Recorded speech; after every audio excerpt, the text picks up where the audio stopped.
خريطة الإمارات الاستثمارية وإزاي تفرق بين مشروع ومشروع. أنت كوسيط أو حتى كمستثمر مش المفروض تشتري عقار، المفروض تشتري موقع. مش مهم الوحدة شكلها إيه لو المنطقة نفسها مش رايحة في حتة ولا هتغلى ولا هتتأجر ولا هتتباع بسهولة. عشان كده لازم نبدأ من فوق من الخريطة. الإمارات 7 إمارات، بس من ناحية الاستثمار العقاري في 4 إمارات هم الأوزان التقيلة.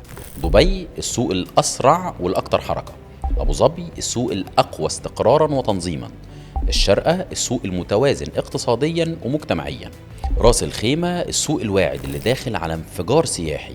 باقي الإمارات فيها فرص بس مش لكل حد، محتاجة فهم عميق ونظرة طويلة المدى. تعال نغوص أكتر في دبي.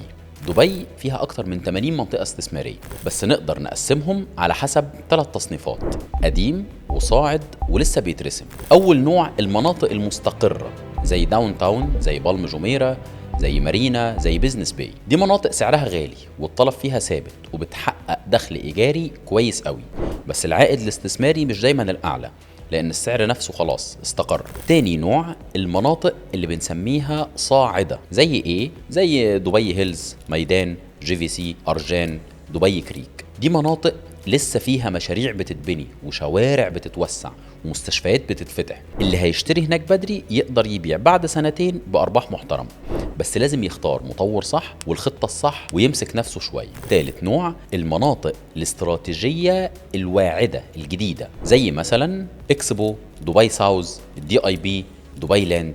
دي مناطق ما طلعتش قوتها لسه، بس الدولة بتستثمر فيها بنية تحتية وقطارات ومدارس ومقرات دولية. يعني السؤال هي مش هتنجح ولا لا، السؤال هي هتنجح امتى. طيب نخرج بره دبي شوية ونروح لأبو ظبي. الفرص فيها أقرب للاستثمار طويل المدى.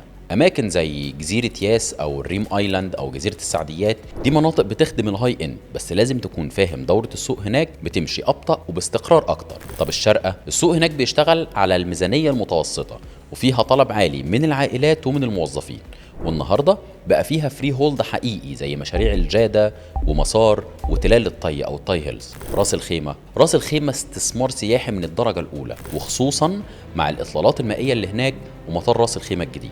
السؤال مش أشتري ولا لأ، السؤال أشتري إمتى وفين وإزاي. الخلاصة، الخريطة ما بقتش بس شوارع ومناطق، الخريطة دلوقتي بتساوي بيانات زائد رؤية زائد صبر، وكل متر في الإمارات إما فيه فرصة أو فيه درس. وإنت مهمتك مش بس تبيع، إنت مهمتك تكتشف. في الحلقة اللي جاية هكلمك عن حاجة لو فهمتها هتبيع أسرع مرتين وهتشتري بعين تانية. يعني إيه وساطة عقارية؟ وهل كل واحد بيبيع بيت أو شقة بيعتبر وسيط؟ تابع السلسلة عشان تبطل تمشي بالخريطة وبس وتبدأ تمشي بالبوصلة.